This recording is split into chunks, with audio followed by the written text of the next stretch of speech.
Bonsoir, mesdames, messieurs les professeurs, chers collègues, mesdames, messieurs, chers amis.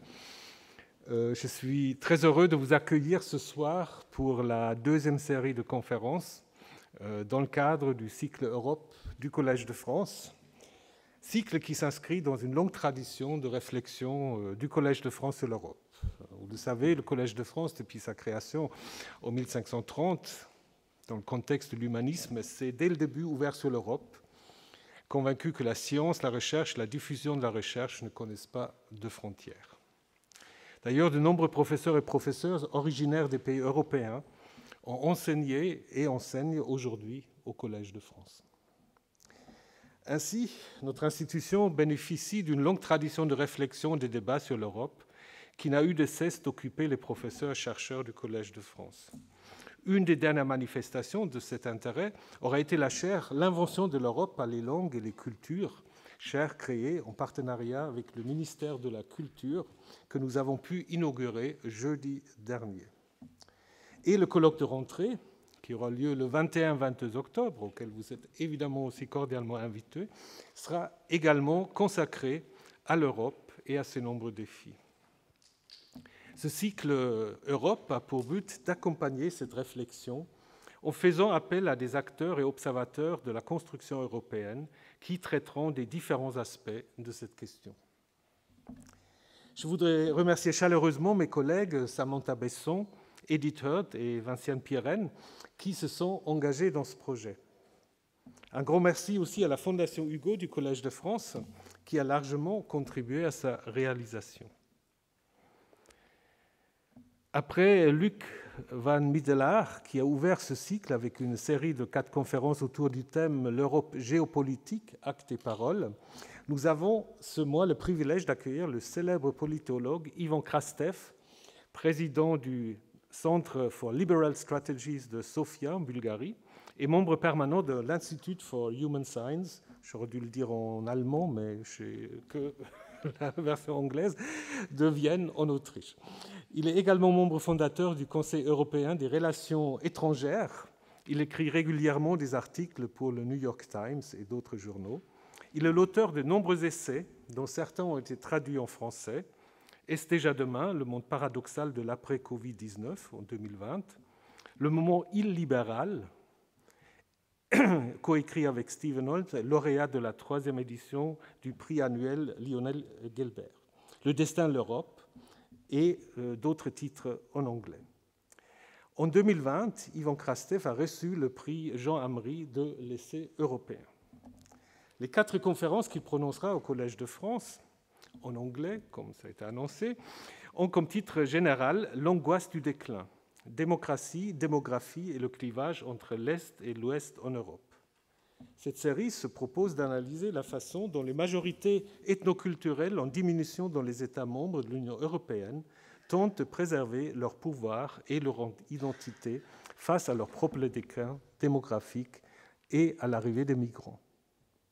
La thèse défendue par Ivan Krastev est que le conflit actuel entre libéralisme et illibéralisme en Europe n'est autre que l'expression de la rivalité entre 2 images opposées du peuple que se choisissent différents gouvernements. Si Ivan Krastev semble donner un conseil, on va le voir, à ceux qui chaque jour font l'Europe, c'est bien de faire preuve de souplesse et de conciliation. En effet, l'Union européenne ne pourra survivre et se développer qu'en prenant en considération les opinions de toutes et de tous, en créant le compromis entre eux et elles, et tout particulièrement entre Européens de l'Est et de l'Ouest. Dear Ivan Krastev, I'm so very happy to have you here. Before you start, there is a little ritual in the Collège de France. You will receive a medal with Guillaume Budet and with your name, so you can remember your stay here, and we are very happy to have you here. Thank you very much.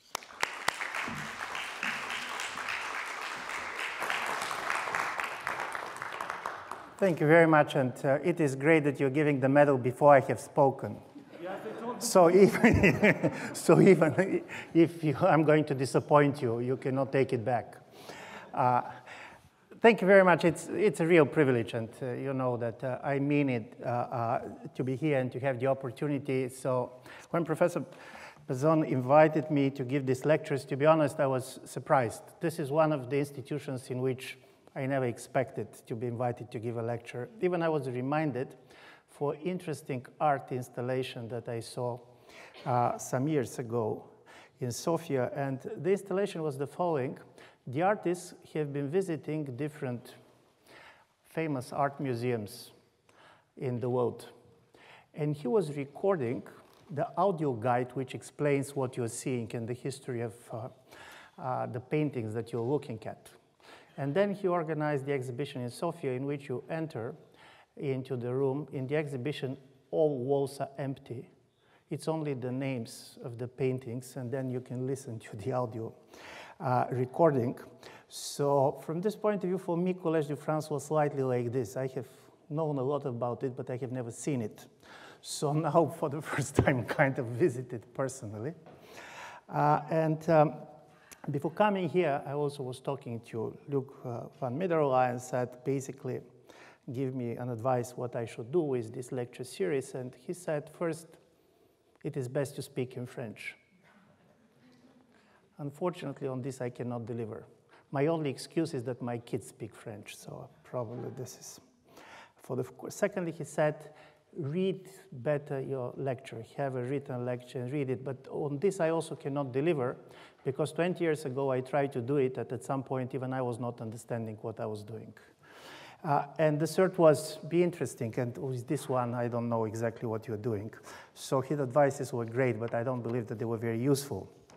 But I tried, and I'll start to introduce my topic, and my topic, in fact, is on the politics of the demographic imagination in Europe. And I'll start basically introducing it through a novel of a Bulgarian author, which was just published very recently. And the plot of the story is the following. An old man dies somewhere in a remote village in Bulgaria. He was 92-year-old. He was the last person living in the village. So even it took some time for the people to discover that he has died.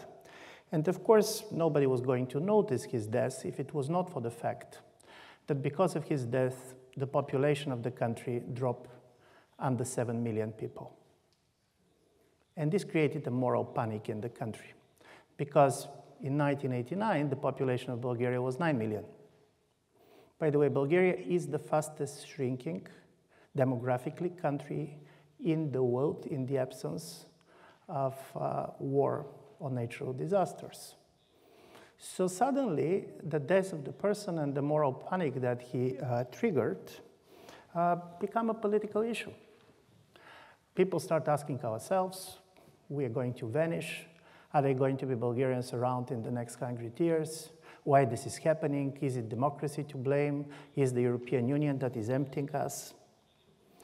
And the president of the country, kind of a typical profile that you have for our country, is kind of combination between certain level of mediocrity and pedestrian type of nationalism, decided that something should be done. The thing that he cannot do is to open the country for migration, because the reason he was elected back in 2015 was that he promised that not a single migrant is going to enter the country. So in the way Columbus started to go and to look for land, new lands for the Spanish crown, the president sent an anthropological expedition in order to try to find some left-out Bulgarians somewhere.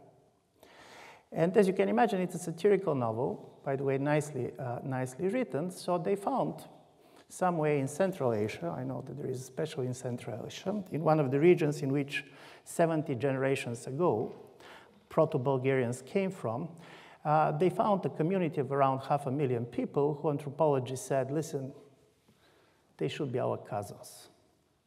So the president got very excited. First, if these people are going to get Bulgarian passports, it means that we're going to be back to 7.5, and all people are going to be Bulgarians. But secondly, because he made a deal with the authoritarian leader of this country that all of them are going to vote for him on the presidential elections. At the end of the book, it didn't turn out in the way people expected. People took their Bulgarian passports, and because they were EU passports, they left the country, or they came to France and Germany.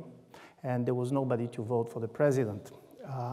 But I'm telling this story because in a certain way it captures several things that are very important for me in trying to discuss the relations between democracy, demography, and basically what we are seeing in Europe. The first is the importance of the demographic anxiety, particularly when it comes to the small ethnic nations which you see in Central and Eastern Europe. This idea of fear of ethnic disappearance, extremely strong, because if you're going to compare Central and Eastern Europe to Western Europe, you're going to see that basically the fertility rates are the same. What is different is the very high level of out-migration. A lot of people has left the country for the last 30 years. You're going to see many of them here in Paris. So as a result of it, for the last 30 years, Central and East European countries as a whole lost a population which is equal to the population of the Hungary and the Czech Republic if they're put together. This is a big change. And this demographic decline created a lot of anxieties and basically, in my view, started to create a lot of problems. But it's not only this. The idea that people in democracy, government change because people change their mind is one of the versions of how basically power is changing in a democratic societies. But also power can change if the population changes. And we know from history, this happens when, for example, you have something like the unification of Germany and you have a kind of a new big pool of voters which are entering the body politics. You can see it in the way, for example, it happened in Israel when after the end of the Soviet Union, you have a major kind of a pool of Soviet Jews that went there. And by the way, this also happened in Eastern Europe, where after the opening of the borders, you have a lot of young people who left the countries. So the body politics is changing dramatically. And what is interesting, in my view, in the intuition of the author, Oleg Popov is his name of this book, is that suddenly the combination between the demographic decline, the demographic anxiety, the mobility of the people, and the need for a new people create a situation which very much reminded us of a story that Brecht told in 1953 when he said, if the government does not like the people, why they are not going to elect a new people? Listen, in a democracy, governments always try to elect the people. They're doing this by shaping the citizenship laws, by shaping the electoral laws. And the question, could it be that people are going to be selected on the basis of how they're going to vote on the next elections, is something of the problematics coming very much as a result of this satirical story. I'm saying all this because, in my view, demography is one of the things that is extremely important for the way our democracies are going to change in the coming decades. But it is also very difficult to talk about for several reasons. One is because the talk about demography these days is not talk about the real situation of what is happening demographically. It is much more about what I'll try to define as the demographic imagination. And this is a strange combination between the real shift of populations, the new mobility, but also all these projections with which people are living. All these projections, how our societies are going to look in 20 years, in 30 years. God knows, is these projections going to be true? Because we know with the demographic projections, it does not always work in the way they have been planned. But now they have become a part of this political reality, which is mobilizing voters. And it's not by accident that demography and the demographic discourse became one of the major discourses of the far right all over Europe, and particularly strong in Central and Eastern Europe. Just in a preparation for my lecture series, just 10 days ago in Budapest, there was a big conference on demography attended by the Hungarian Prime Minister, by the Czech Prime Minister, by Mike Pence, the former Vice President of the United States. So the idea of a demography is becoming critically important, and it is critically important also for the fact that COVID-19 strengthened additionally this type of a demographic anxiety. Because if you look around, strangely enough, long COVID years through which we are going, was a kind of a particularly demographic moment.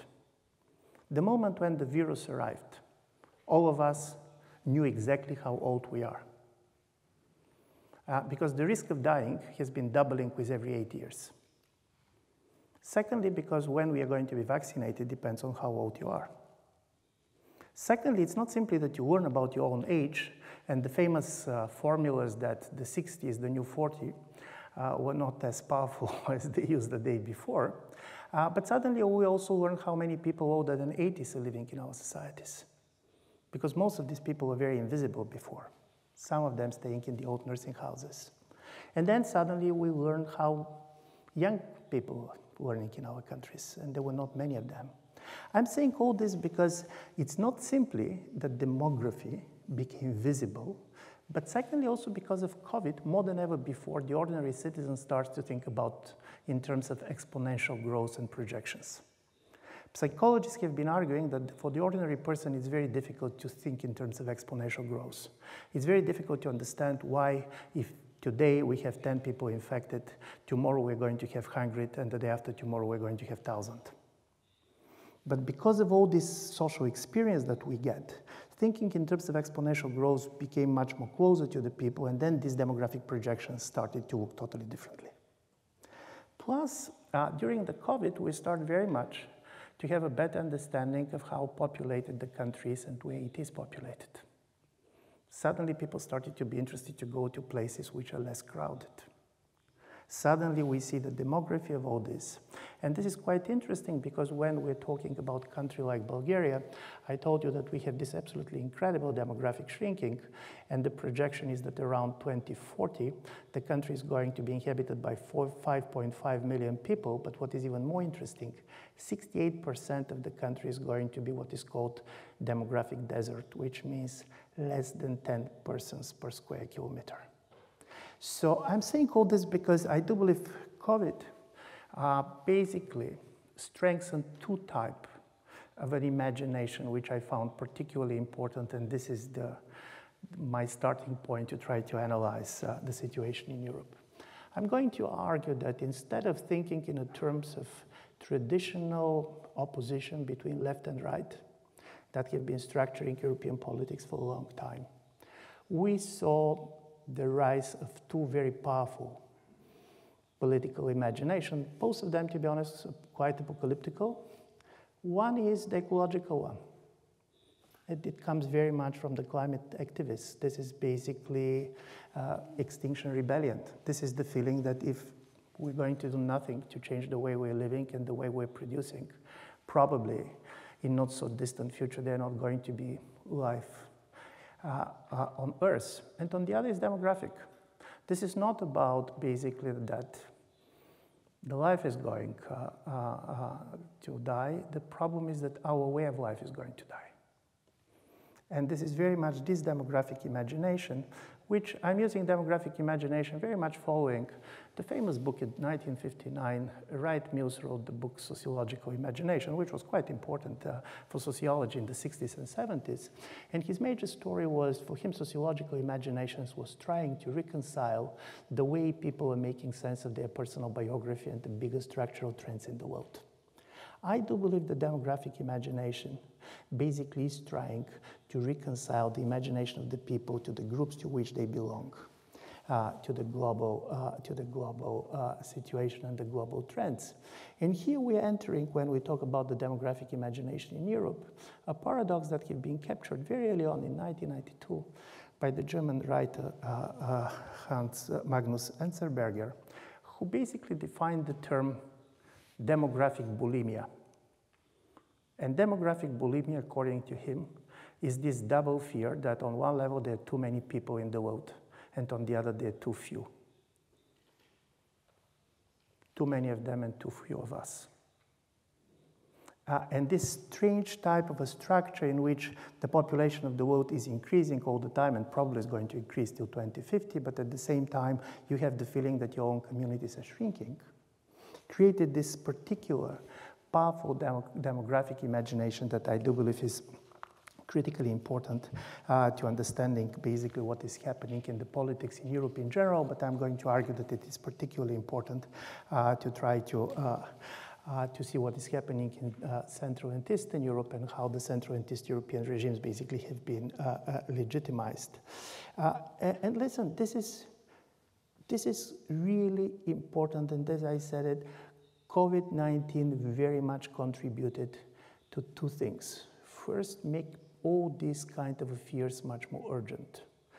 Italian Prime Minister Draghi was speaking some months ago on a conference very much devoted to the issue, and he said that in Italy has just 404,000 births last year, which is the lowest since records began, and down 30% than 12 years ago. And in the case of Bulgaria, during the COVID-19, Bulgaria lost more people than during the World War II. So this kind of a strange combination in which you're becoming much more aware of death, but also much more aware of basically how you are using this, in my view, is particularly important. Because if you go to literature, and from this point of view, mass culture is quite important, you're going to see that there was a very strong connection between all dystopias devoted to the problem of sterility and the loss of democracy. Strangely enough, if 30 years ago, all the demographic nightmares and all the demographic dystopias were based on the Malthusian fears of too many people and not enough food, it's not by accident that in the same year in which basically Fukuyama published his book, The End of History and the Last Man, a novel had been published called The Children of Men. And this was the story of how in 1995, suddenly England became totally sterile and not a single new baby had been born, and how it led to the dictatorship. I'm putting all these questions because now when we're talking about the demography as the way we're seeing the changes of European politics, and I'm going to argue that we're going to see a lot of changes, and that some of these changes are going to be very much related to some of the issues that we're talking about, comes the story. Let's try to imagine European politics very much structured by these two imaginations. On one, the ecological imagination, and on the other, the demographic imaginations. And honestly speaking, they come with a totally different normative claims towards the people living on Earth. In its radical version, the claim coming from ecological imagination is how moral is to give a birth in a world which is totally overpopulated and which basically we're increasing and increasing even more the risk of the Earth dying. And on the other side is the demographic imperative, which comes from East European governments who said everybody who is not going to have at least 3 children is basically committing a crime. Every woman is committing a crime against the nation.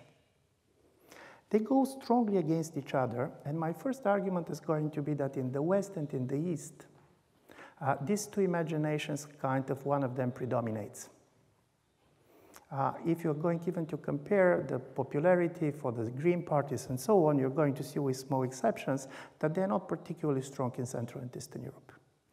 But now when I'll try to use this argument about these two imaginations that manage to basically mobilize people, get people on the street, the normally people who are going to the street is either going to be the young people, Friday for Future,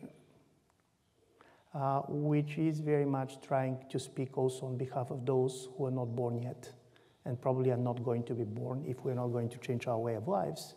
Or you're going to see a very strong nationalist populist rallies who are speaking on behalf of that and trying to basically them represented it in the debate as somebody who also have the right of representation. I'm saying this because this is going to allow me to come and try from this to answer the question, how important is East-West divide in Europe and how to think about it. I'll start with this because in political terms, the East-West divide is not the most important in Europe. If you are just going to the level of political attitudes, you're going immediately to see that the most important divide in Europe is between the big urban centers and the rural areas, and this is true everywhere. There is a lot of talk about illiberalism and populism in Central and Eastern Europe, but all major Central and East European capitals governed by liberal parties or liberal mayors, to the extent of some of them much more progressive than the national body politics as a whole. Croatia and the new mayor of Zagreb being the latest example of this. And secondly, if you see also on the voting patterns, you're going to see that particularly in the last years, the generational divide is becoming more and more important. It's enough to look at the last German elections in order to see that basically the vote of the people younger than 30 in a very high percentage went to the two smaller parties that are going to be part of the coalitions, to the Greens and to the Liberals. And the CDU, for example, get 11% of the vote of the people who are younger than 30. So you have this generational divide, and you have the rural urban divide, and they're very important if you're trying to answer the questions how people are divided. But when it comes to the future of the European Union, the East-West divide can turn to be much more important for the future of the Union for several reasons, and I'll start basically presenting them. The first is that normally when we talk about divisions of Europe, we know very well that Europe is divided in a different way, and it's divided all the time, and this is normal. In a certain way, the idea of diversity is a structural idea about Europe. Even more, if you go about the 3 or 4 major crises that we had in Europe for the last 20 years, you're going to see that Europe has been divided in different ways. For example, first was 2003, the Iraqi war, the famous New Europe, Old Europe. But New Europe was not only Eastern Europe. It was United Kingdom, it was Denmark, it was Italy. So when it comes to the United States divide, basically the pro-Atlantic and the French-German camp were different. So it was not just classical East-West divide. When you go to the financial crisis of 2009, 2010, it was the North-South divide. And it was quite important because it was very much also the divide that redefined Europe as a Europe divided between creditors and debtors. And many, particularly economists, were very much afraid that this division can be really critical for the very survival of the European Union, because this is not a division between equals. Creditors and debtors, they are not equals. One basically owns to the other. This is a power relationship. It's asymmetrical relationship. And while it's one thing to have the relations between poor and rich countries, but between creditors and debtors, this is a different relationship. And then it came the migration crisis, and this was when the East-West divide basically emerged. And it emerged, particularly for many people in Western Europe, in a striking way, for 4 different reasons. The first is suddenly Central and Eastern Europe come totally united, not only on the level of governments, even on the level of governments there was nuances, but on the level of public opinions. If you try to see anti-migration sentiment, it was paradoxically to see that countries which are very different in many aspects, because Jack Rupnik is here and he knows the Czech Republic much better than me, but Czech Republic and Poland are very different countries. Czech Republic is the most secular place in Europe. 70% of the Czechs declare themselves as agnostics.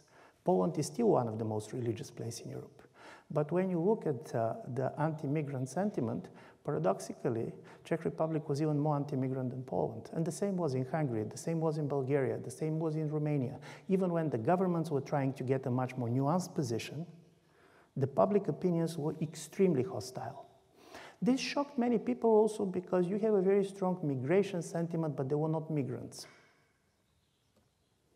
There were migrants going through some of the countries, but there was not many people that wanted to stay in Bulgaria, Romania, or even Hungary. I didn't see many Syrians which basically start learning Hungarian. So as a result of it, you cannot understand how it is possible to have such a strong political mobilization in a moment in which basically the migrants were not there. And thirdly, which in my view also basically came strange, was the question, but how it happened that East Europeans that have been migrating so much themselves, that basically should have been identifying with the migrants because so many people have been living, also some of them Hungarians in 1956, Czechs in 1968, was so kind of insensitive to what is happening. And this created a very important moral divide, particularly countries like Germany and public intellectuals who are very much trying to understand where these divides come from. And here is my argument based very much also on some work on the opinion polls that I have been doing and a special survey that the European Council on Foreign Relations did. What people do not realize is that part of the hostility comes not simply because of the hostility to migrants. This was the trauma of the people that have already left. It was not only about migration, this was about an out-migration. Suddenly, when we checked, it appeared that East Europeans, we don't know how to talk about open borders within the European Union because they're the best and the worst that has happened to us at the same time. This is the best because I can travel personally, I can study, my kids can be here, and I can work here. This is also the worst because my neighbors are leaving. And suddenly this story that basically you cannot criticize the open borders in the EU because this is what gives you so much opportunities, but on the other side, this is something that you really fear, was the moment in which all this exploded during the migration crisis. Suddenly it was the impossibility for East Europeans to talk about these issues. And then the moment when you basically look and understand that out-migration is becoming a big problem, and in this survey, 51% of the polls declared that they would be supportive if their government decided to put a border control for their own citizens to leave the country because they're afraid that country to be depopulated. I'm saying this because during the European elections, the last European elections, the strongest predicator which regions in Europe are going to vote for the far right are the regions which have lost the highest percent of the population in the last 10 years. It was not economy. It was not other kind of important type of factors that we are normally looking for. Depopulation turned to be extremely important. And this is when basically this happens, you have a whole kind of a movement in some of the Central and East European governments, very much performed by the populist leaders, who try to basically revisit the very period of enlargement, saying, listen, the story was all the time about the money that are flowing from Brussels and from Western Europe to Eastern Europe, but let's open our eyes. All the money invested in our young people, in their education and so on, they live with them. And basically, we also have a huge transfer of money from East to the West. And in countries like Romania, where for the period between 2007 and 2017, 3.4 million people left the country. 70% of them younger than 40. So this kind of a major depopulation story was very much what came as a result of, if you go behind this total overreaction, otherwise unexplainable. Of course, it has other explanations too during the migration crisis. And then it was when we basically start to understand that kind of an East-West divide can have a much more importance to the future of the European Union than some of the other divisions that we have been seeing. The second reason why this divide is going to be critically important is because, unfortunately, it fits the stereotypes that have been created long ago. Larry Wolff, in his classical study, Inventing Eastern Europe, basically claims that while during the Renaissance, the major divide in Europe was between the civilized South, the small Italian republics, and the barbarian North, with the Enlightenment, basically it was the East-West divide. It was Eastern Europe that became kind of the constitutive for the civilized Western Europe. In a certain way, Eastern Europe was within Europe but outside of Europe. It was geographically within Europe but not on the philosophical geography. It was beyond the civilizational border that Europeans were saying this. And from this point of view, all this attempt, very strong, during the 1970s and 80s by the dissidents in Central and Eastern Europe to replace East with Central Europe was critically important because they were fighting exactly this divide. The famous joke in Poland goes that there was two trains going, one from Moscow to Paris, full of Russians, and the other from Paris to Moscow, full with French people. And basically at the same time they arrived on a Warsaw railway station. And both of them has the feeling that they have arrived to their final destination. So this story of the Central Europe as the replacement was critically important. And during the Cold War, it was very much East Europeans trying to fight against essentializing and cultural differences that they said that many people use to justify the Iron Curtain. The paradox is that now some of the political leaders in Central and Eastern Europe are fighting for what they have been fighting against. The idea that Eastern Europe is very different, it's very special, it is culturally totally different, is very important if you're going to listen to Mr. Kaczynski or if you're going to listen to Mr. Orban. This is a different kind of a Europe. And I do believe that this kind of a stereotyping, it also makes much easier for the population to try to imagine the East being very different than the West. For example, if a populist party is winning in Bulgaria, this is what Bulgarians are. If the same party is going to win in Austria, this is an accident. The perception is totally different because these cultural borders are very much strongly existing in the imagination of the people. But there is two other important reasons which makes this divide critically important for the future of Europe. And the first is, and we have been writing a lot about this with Stephen Holmes in our book, The Light That Failed, is that there is a level of resentment outside of just populist leaders that mobilize it when it comes to East Europeans and the period of basically integration to European Union. And this is very much due to the fact that period of the process of European integration was perceived as a period of a kind of imitation. It was our decision to join the Eastern Europe, so this is not about colonizing certain things that are very kind of popular on the far right, but the fact that you want something and that you want to be like somebody else does not make it easier to live with the fact of imitation, particularly in a cultural environment that is all the time insisting that you should be original, that you should be different, that you should be unique. So the story of how it happened that we are all born unique, but we all end up as a copies, is something that was really troubling many East Europeans. And this became particularly strong because it was René Girard who made a very important observation. As you know, he has the obsession with imitation. He believes that imitation explains everything.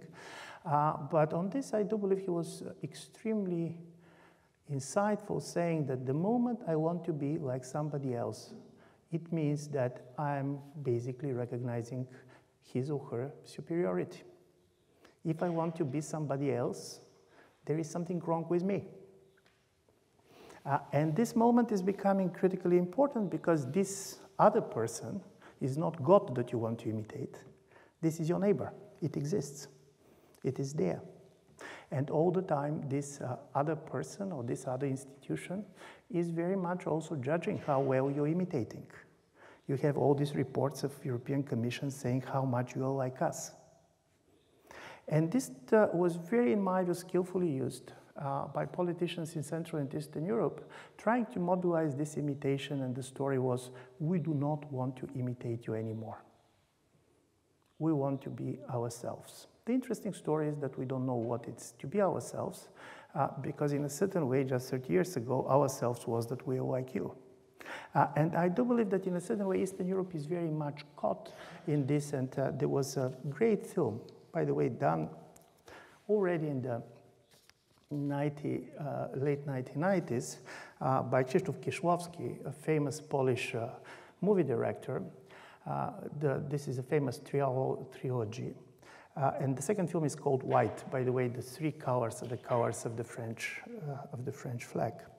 And this is the story of the Polish hairdresser who get married for a French wife, Dominique. But the moment he moved to Paris, he didn't find the work, he gets slightly frustrated, he does not speak the language, so he stopped to perform sexually. And she basically decided to divorce him, and she went on court and basically saying he's not performing, and he even in the court cannot explain himself. So he went back to Poland, and he was living with the idea of revenge. So he created a very kind of a sophisticated scheme. So his former wife came to Poland and get arrested there. because paradoxically, you wanted to revenge her, but you were in love with her. And I do believe this relations to the European Union on one level, you believe that you are mistreated, but on the other, this is your only reference point. And this is part of the story of Euroscepticism that you're going to find in Central and Eastern Europe, very different than what, for example, you saw in Brexit or even in places like France.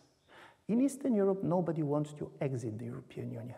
In a certain way, support for the EU is highest in places like Hungary and Poland.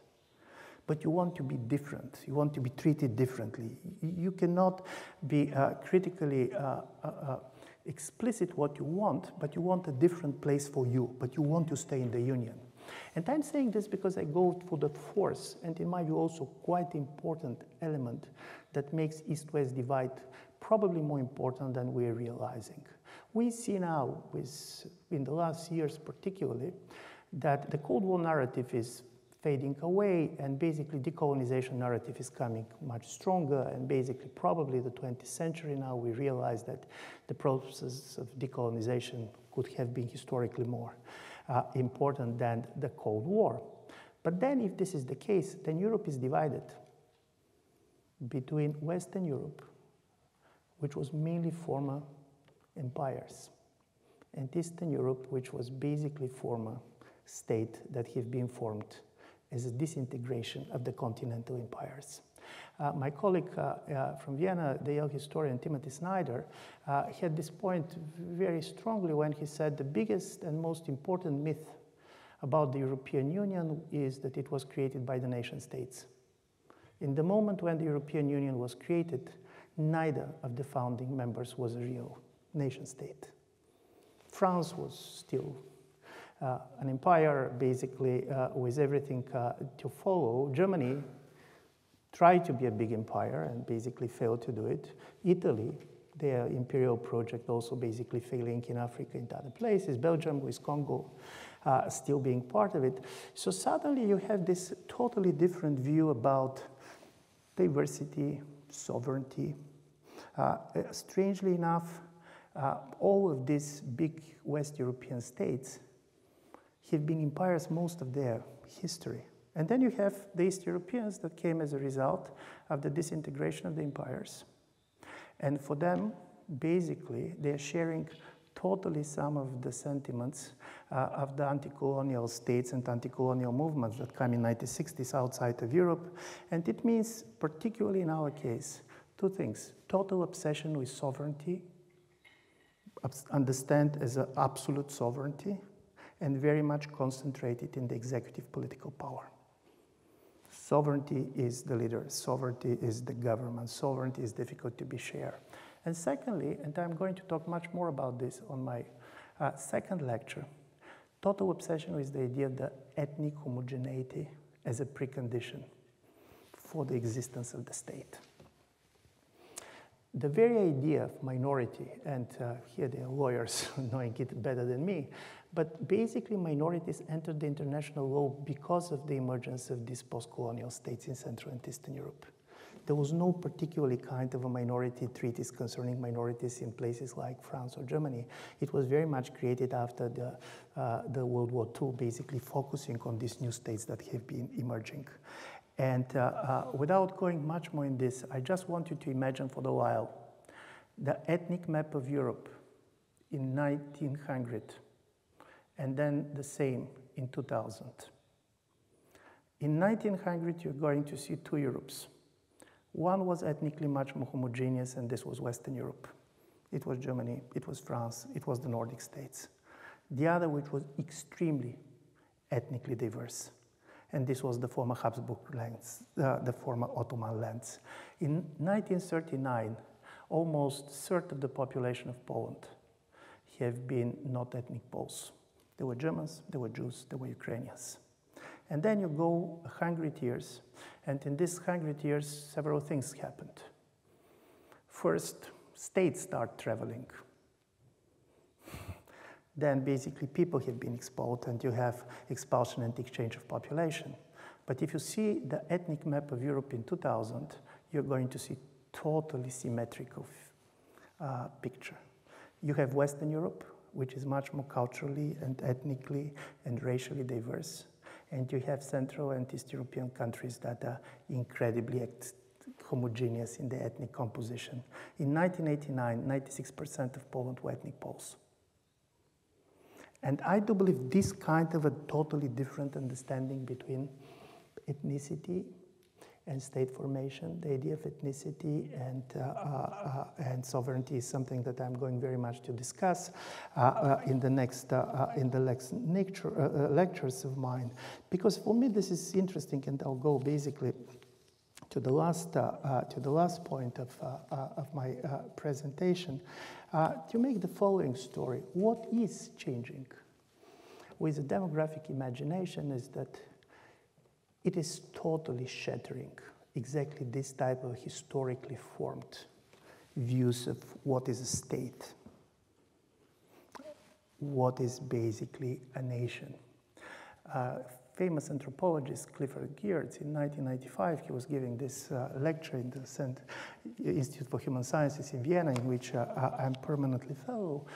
And he, in my view, made one of the most important and insightful observations when it comes to the post-Cold War period. He said, listen, now we all think in terms of unification, convergence. But what happened with the end of the Cold War is that many of the differences that have been not visible before start to be visible again. And secondly, what he said, we are facing two new big questions. What is a state if it is not a nation? And what is a culture if it is not a consensus and a shared way of life? And I do believe some of these very important questions are coming to Europe, and they're going to be articulated very much in this conflict between Eastern Europe, which is now very much dominated by this demographic imagination, and on the other Western Europe, which is in my view much more dominated by this ecological imagination. And while ecological imagination in the normative terms is a much more cosmopolitan, the major story about climate change is that you can save the Earth only if we all do our part. It's not enough for the Europeans or for Bulgarians. You need everybody. You need to be cosmopolitan in order to respond to this. And on the other side, basically, you have a totally different version of demographic imagination, is that the only thing that really matters is to try to save your way of life, and this is very much threatened by these demographic shifts, by demographic decline, by bigger migration, and that the way and the world as we know it is not going to be there anymore. So this is kind of the introduction to my 4-lecture course that you have been so generous to offer me to deliver. I don't know how well I'm doing with time, but there was something about Collège de France that I liked very much when I was reading what all this is about many years ago. And what I learned, probably wrongly, that this is a place which always has been very much encouraging research in progress. And basically people believed that coming with the right questions from time to time is as valuable to have the right answers. Because I don't have the feeling that I have not only the right answers, but answers at all. At least my ambition is to come with the right questions. So thank you very much.